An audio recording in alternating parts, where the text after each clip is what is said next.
एक अलिफ नाम की फ़िल्म आई है जिसमें मदरसा में जो शिक्षा की जो हालात हैं, वहाँ जिस तरह की तालीम दी जा रही है, उस पर कुछ सवाल खड़े किए गए हैं।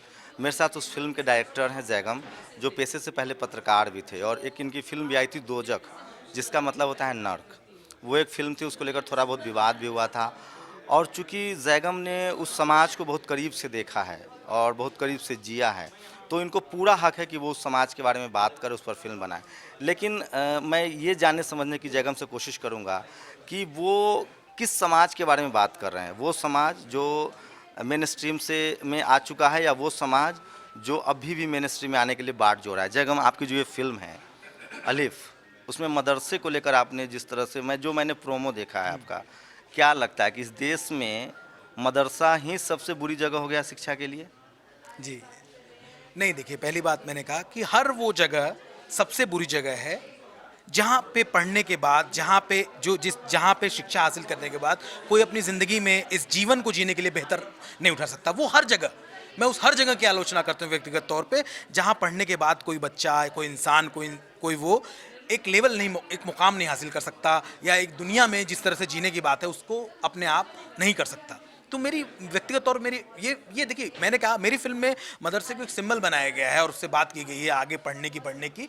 और फिल्म की कहानी में अगर आप जाएं, बहुत ज़्यादा उसको देखें, तो दीन के इल्म को एक डायलॉग भी बाकायदा है कि दीन के इल्म के साथ साथ दुनिया का इल्म ज़रूरी है। ये फिल्म इसी लाइन पे चलती है और बहुत ही कड़े तरीके से, बहुत ही कड़े शब्दों में आलोचना करती है उस शिक्षा की जो कहीं ना कहीं इंसान को आगे बढ़ने में बाधक है, कहीं ना कहीं उसके सपनों को रौंदती है। जयराम साहब, मेरी जितनी जानकारी है, हो सकता है आपसे कम हो, चुके आप उस समाज से हैं, मदरसे में गणित भी पढ़ाया जाता है, मदरसे में अब इंग्लिश भी बताई जाती है, मदरसे के बच्चे एएमयू, जामिया और जेएनयू जैसे संस्थानों में आ रहे हैं, लैंग्वेज भी पढ़ते हैं, वो फारसी हो, अरबी हो। तो एकदम सिरे से नकार देना। आप बताइए कि मेरे घर वाले के पास 2 वक्त की रोटी नहीं है, अंग्रेजी स्कूल की फ़ी इतनी है, कम से कम मेरा बच्चा लिखना तो सीख जाएगा मदरसे से, जो शुरुआती तालीम है। एकदम सिरे से नकार कैसे सकते हैं आप मदरसे की तालीम को? जी, आपके सवाल का जवाब मैं आपने अलीगढ़ का नाम लिया, अलीगढ़ से करता हूँ। अलीगढ़ मुस्लिम यूनिवर्सिटी ने बिल्कुल हाल में ही एक ब्रिज कोर्स शुरू किया है मदरसे से आगे आने वाले लोगों के लिए, कि जो मदरसे से ऊपर आए। तो अलीगढ़ यूनिवर्सिटी ने, एक जिम्मेदार यूनिवर्सिटी, बड़ी यूनिवर्सिटी है, हम अपनी फिल्म लेके वहाँ गए, बहुत तालियां बजी, लोगों ने ताली बजाई। देखिए, आप बात समझिए मेरी, आपने कहा ना कि क्या आपकी फिल्म किस तबके की, जो मुख्यधारा जुड़ चुका है या नहीं जुड़ा, मैं यही कह रहा हूँ। और दूसरी चीज़ की फिल्म है ये कोई ऑथेंटिक डॉक्यूमेंट्री नहीं है। पहली बात, ये कोई ऑथेंटिक डॉक्यूमेंट्री नहीं, ये कोई दस्तावेज नहीं है। इसमें बहुत सी बातें, फिल्म जो होती है उसमें सच के साथ उसको सपोर्ट करने की बहुत सारी बातों को मिलाया जाता है। आपने कहा ना, जिन पर जीने के लिए 2 रोटी नहीं है, मेरी फिल्म की टैगलाइन यही है कि जीने के लिए लड़ना नहीं, पढ़ना जरूरी है, किसी भी कीमत पर पढ़ना जरूरी है। आप समझिए, मैं बार बार व्यक्तिगत तौर पे शिक्षा के बहुत बड़े महत्व की बात कर रहा हूं, जहां पे अगर आपका बेटा मैं ये बताने की कोशिश कर रहा हूं कि अगर आप पंचर बनाते हैं, आपके पास 2 रोटी, प्लीज 1 रोटी खाइए, अपने लड़के को पढ़ाइए, लेकिन कम से कम, ताकि वो आपकी तरह पंचर ना जोड़े। तो मैं एक ही लाइन की बात कर रहा हूं। देखिए, इसमें कहीं से भी घुमा फिरा के कोई भी सवाल होगा, उसका जवाब ये है कि हर कीमत पे पढ़ना जरूरी है, जीने के लिए हर कीमत पढ़ना जरूरी है, क्योंकि शिक्षा ही इस समय आपको आगे बढ़ा सकती है। अंग्रेजी को सिर्फ इसमें इसलिए शामिल किया है क्योंकि अंग्रेजी जिस तरह की भाषा है, बहुत सारे दलित चिंतकों ने, बहुत सारे लोगों ने और बहुत सारे मुस्लिम स्कॉलर्स ने इस बात को कहा है कि मुसलमानों की जो बुरी हालत होती है सबसे बड़ी अंग्रेजी का, लेकिन उनका अल्प ज्ञान, अंग्रेजी नहीं जानते वो उस तरीके से। तो ये मैं कह रहा हूँ, मेरा मसला इस बात को है कि मैंने एजुकेशन को सिनेमा के जरिए, फिर मैं बार बार जोर देके कह रहा हूँ, ये कोई डॉक्यूमेंट्री नहीं है कि मैं कहीं गया और मैंने शूट करके ले आया।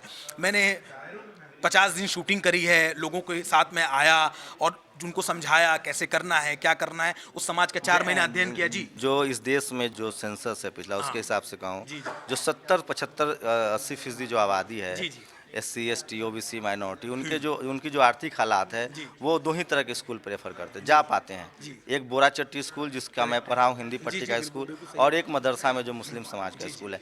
क्या लग रहा है आपको कि जो थोड़े बहुत वैसे लोग जो मेन स्ट्रीम में आ पाए हैं, हाँ, वो इन्हीं सब वजहों से आ पाए हैं? तो उसमें किस तरह की सुधार की गुंजाइश पर भी तो आप फिल्म बना सकते जी, थे, जी, बशर्ते कि आप उसको खारिज करें, क्योंकि आपके तरह, मेरे तरह तमाम ऐसे लोग हैं जो उसी बोरा चट्टी और मदरसे की वजह से आ पाए हैं। क्योंकि जो एलीट क्लास का स्कूल है, जो अर्बनाइजेशन है, वो सिर्फ 15% लोगों के पास है जिनके पास रिसोर्सेज है।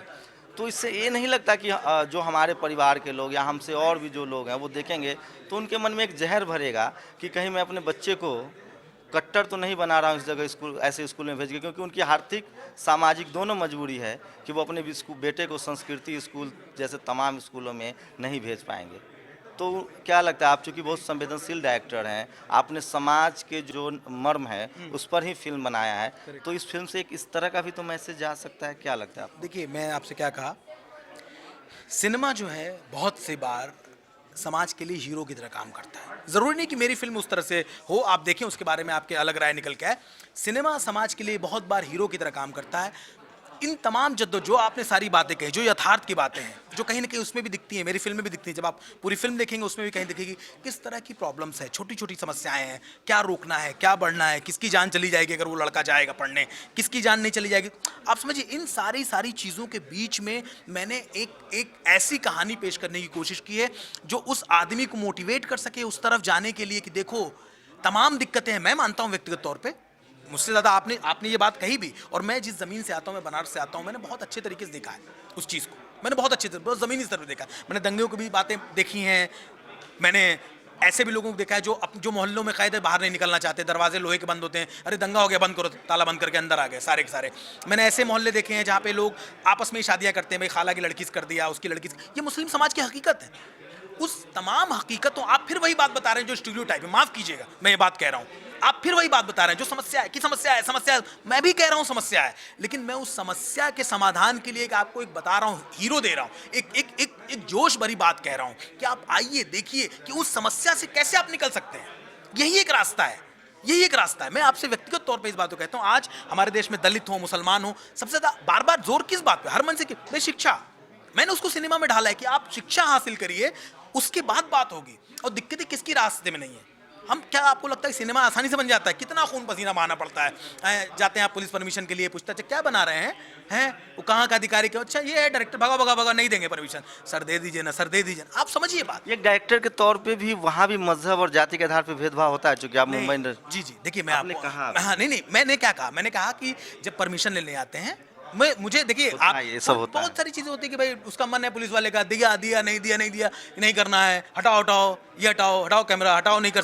तो बहुत दिक्कतें आती हैं। आप बड़े मुश्किल से 40-50 दिन में जयगम साहब, आप लगातार फिल्मकार भी रहे हैं, लंबे समय से पत्रकार भी रहे हैं, क्या लगता है आपको कि एक जो एलीट क्लास है जो अपने बच्चे को अच्छी इंग्लिश स्कूल में भेज सकता है, चाहे वो किसी भी मजहब से हो, किसी भी जाति से हो, उसके अंदर भी एक धार्मिक कट्टरता हाल के दिनों में बढ़ रही है, तेज़ी से बढ़ती दिख रही है। लोगों में एक इस तरह की बातें आ रही है कि नहीं, हम फलाना स्कूल में भेजेंगे, फलाना बाबा के स्कूल में भेजेंगे, वहाँ संस्कार मिलता है। ये भी आप देख रहे हैं समाज में रिफ्लेक्ट। देखिए, मैं इस सवाल का जवाब मैं आपको एक फिल्मकार के तौर पे नहीं दूंगा, इस सवाल का जवाब एक पत्रकार के तौर में दूंगा, क्योंकि मैंने हमेशा इस बात को माना है। मेरी पहली फिल्म में आई कि सिनेमा मेकिंग पत्रकारिता का एक और ऊपर का फॉर्म है, बस इससे ज्यादा कुछ नहीं है। आपको जो भी लगता हो, जितना भी फैसिनेशन, जितना भी वो जयगम के लिए होगा, करण जौहर के लिए ना हो, क्योंकि आप ना होगा उनके लिए, क्योंकि वो पत्रकार रहे नहीं है ना, इसलिए वो इस बात को नहीं जानते। रियलिस्टिक सिनेमा और जो मेलोड्रामा, दोनों में मेलोड्रामा दिक्कत क्या है कि कल को मैं भी मेलोड्रामा बनाऊंगा या बना सकता हूँ। आप समझिए बात। मैं, कोई जरूरत थोड़ी कि जीवन में आदमी एक ही तरह का सिनेमा बनाता रहे पूरी जिंदगी, हर आदमी अलग सिनेमा। चूंकि वो पत्रकार नहीं रहे इसलिए उनको पता नहीं है। एक पत्रकार के तौर पे आप बताइए, समाज में कुछ बढ़ रहा है? बिल्कुल, समाज में सब कुछ बढ़ रहा है, वो आपके सामने है, किसी से छुपा नहीं है। क्योंकि ध्रुवीकरण बढ़ रहा है चीज़ों का बहुत ज़्यादा। हर आदमी अपनी अपनी चीज़ों को लेकर सेंसिटिव है, हर आदमी अपनी खोल में घुसना चाहता है। तो ऑब्वियस सी बात है, ये माइंड तो ऐसे ही काम करता है, फ्रीक्वेंसी से काम करता है कि आपने गलत सोचा तो मेरे जहन में भी बात गलत। जब आप ये फिल्म बनाने की सोच रहे थे, स्क्रिप्ट लिख रहे होंगे, पढ़ रहे होंगे, एक खतरा जो आप जिस रिलीजन से हो उसके बारे में जब आप बोलना शुरू करते हैं और उसके जो उसकी जो बुराई है, उसके जो खाज हैं, दाद खाज, उस पर जब आप उंगली रखते हैं तो एक खतरा तो महसूस होता है कि मुझ पर पलटवार होगा। वो एक डर जहन में था कभी? जी देखिए, मैं आपको सच बताऊं कि ये डर जो है ना, मैंने एक बहुत बड़ी मजबूत ढाल ले रखी थी। वो थी एजुकेशन की ढाल, वो थी मॉडर्न एजुकेशन की ढाल। उस ढाल के आगे मुझे किसी चीज़ का डर नहीं लगा। क्यों नहीं लगा मुझे डर? क्योंकि मैंने कहा कि देखो, मेरी आलोचना आप किस बात के लिए करोगे? मैं इसलिए करूँगा आपका बच्चा पढ़ना चाहिए। अगर आपको लगता है इस बात के लिए मेरी आलोचना होनी चाहिए, अगर आपको लगता है इस बात के लिए मेरा आलोचना हो चाहिए, तो आपका स्वागत है, आप मेरी आलोचना कीजिए, आप मुझ पर फतवे जारी कीजिए, मुझे कोई आपत्ति नहीं इस बात से। अगर आपको ये लगता है कि मैंने शिक्षा की वकालत करके, मॉडर्न एजुकेशन की बात करके, ये कह के कि आपके बच्चे को डॉक्टर बनना चाहिए, आपके बच्चे को इंजीनियर बनना चाहिए, आपके बच्चे को IAS अधिकारी बनना चाहिए, अगर ये कह के मैं जुर्म कर रहा हूँ, 10 फतवे दीजिए, मैं झेलने को तैयार हूँ, मुझे कोई दिक्कत नहीं। रिस्क तो है इस तरह की फिल्म बनाने में। देखिए, मैंने आपसे कह दिया ना कि अगर लगता है, भाई आपने कहा ना कि जो लोग करेंगे, देखिए सर, रिस्क तो दुनिया में हर काम में। आप जो काम कर रहे हैं उसमें क्या रिस्क नहीं है? आपने भी एक बीड़ा उठा रखा है कि भाई हम इंटरनेट के जरिए या नहीं, भारत में लोग बसते हैं, जाति और मजहब दो ऐसी चीज़ें जिसमें लोग चाहते हैं कि हाथ मत डालो, नहीं तो आर्थिक रूप से और सामाजिक रूप से तुम्हारा बाइकआउट हो जाएगा। आप चूंकि उभरते हुए फिल्मकार है, पहली फिल्म भी दोजक थी, आप उस समाज से भी आते हैं। क्या लगता है कि जिस तरह से पाकिस्तान में फिल्म बना ली जाती है बोल, भारत में अभी भी जो उस समाज के लोग हैं अभी उस तरह की फिल्में बनाने की हिम्मत नहीं कर रहे हैं? अभी भी यहाँ वही फिल्में बन रही है कि हीरो को गोली लगी, मंदिर पे गया, एक फूल गिरा और हीरो जिंदा। और ऐसे फिल्में चाहे वो जावेद अख्तर साहब हो, सलीम साहब हों, मनमोहन देसाई को तो मतलब तमगा हासिल था। तो क्या लग रहा है, उस तरह के हालात बदले हैं या इस तरह की फिल्में बनाने में खतरा है इसलिए डायरेक्टर उस तरह की फिल्में प्रेफर करते हैं? नहीं, देखिए हालात बहुत बदले हैं। सिनेमा जो है, भारत का सिनेमा बहुत अलग तरह से बन रहा है। देखिए इस तरह की फिल्में जैसे मैं बना रहा हूँ ना, ये फिल्में मैं इसको कहने में बड़ा गौरव मैं हासिल नहीं होता मुझे, या मुझे कोई तमगा नहीं चाहिए कि मैं इस तरह का सिनेमा बना के बहुत चौड़े से घूमूं। इस तरह का सिनेमा ईरान में दूसरी जगहों बनता है। वो सेंसिबल बनाते हैं कि एक लड़के की पेंसिल खो गई, उस पर पूरी पिक्चर बनाते हैं कि एक लड़के की पेंसिल खो गई, कल को उसको होमवर्क करके देना तो क्या हुआ। देखिए अब इस तरह के दरवाजे खुल रहे हैं, लेकिन थोड़ा सा रिस्क लेना पड़ेगा जो लोग शायद नहीं ले रहे हैं। लेकिन अभी हम जैसे लोग आ रहे हैं, इस बात को उम्मीद जगा रहे हैं कि भाई चलो देखो ये लिया तो बनेगी धीरे धीरे। देखिए बातें हमेशा जो है ना, हमेशा जो है क्रिया की प्रतिक्रिया हमेशा होती रहती है। जब बुराई बढ़ेगी तो धीरे धीरे अच्छाई भी अपनी तरह से पकड़ेगी कि नहीं भाई कितना बुराई को झेल लेंगे हम। दोजक बहुत पसंद किया गया खासकर क्रिटिक्स में। अब आपका अलिफ आया है, अगला प्रोजेक्ट क्या है? अगला प्रोजेक्ट तो सर बड़ा कमर्शियल, थोड़ा सा कमर्शियल है, लेकिन शिक्षा उसमें अंदर घुसी हुई है। नकलची नाम की फिल्म मैं बनाने वाला हूँ।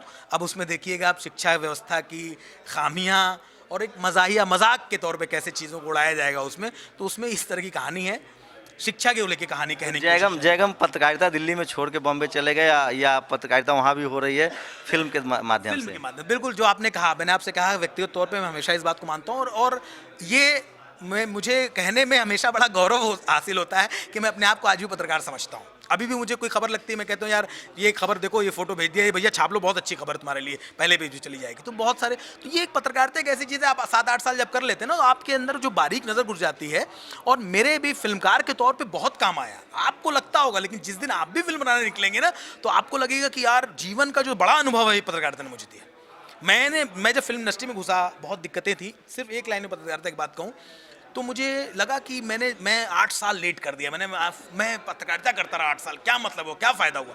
लेकिन जब मैंने सिनेमा बनाना शुरू किया, उस प्रोसेस में गुजरना शुरू किया, तो मैंने कहा भगवान को सबसे पहले इस बात का धन्यवाद दिया व्यक्तिगत तौर पे कि भैया अच्छा हुआ कि मैंने पत्रकारिता की। चलिए एक आखिरी सवाल, वो समाज जिस समाज की आपने कहानी गढ़ी है उसके लिए क्या मैसेज है, और वो जो रिएक्ट करेंगे उनके लिए क्या मैसेज है?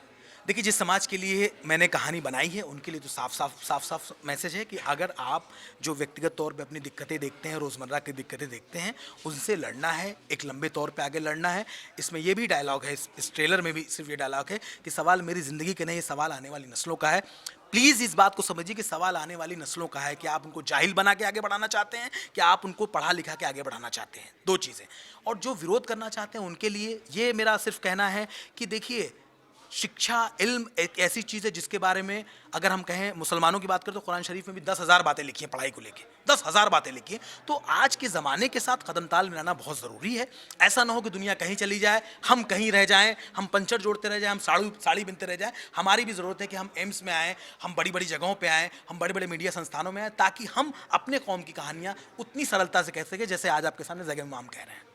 तो ये जयगम साहब थे जिनकी पहली फिल्म दोजक जो थी उसको क्रिटिक्स ने काफ़ी पसंद किया था। ये दूसरी फिल्म है, वो उसी समाज से आते हैं और एक आदमी अपने समाज की बात ज़्यादा बेहतरीन तरीके से कह सकता है। और ये ज़रूरी है कि आप अलिफ को देखें, आप इससे सहमत हो सकते हैं, असहमत हो सकते हैं, लेकिन एक बेहतर राष्ट्र, बेहतर समाज और आपकी आने वाली नस्लें बेहतर हो, इसके लिए बहुत ज़रूरी है कि आप अलिफ देखें, ताकि आपको तय करना है कि आपके बच्चे की जो तालीम हो वो किस धारा में हो, किस विचारधारा में हो और वो किस रास्ते पर जाए। कैमरामैन गौतम के साथ शंभू कुमार सिंह, नेशनल दस्तक, दिल्ली।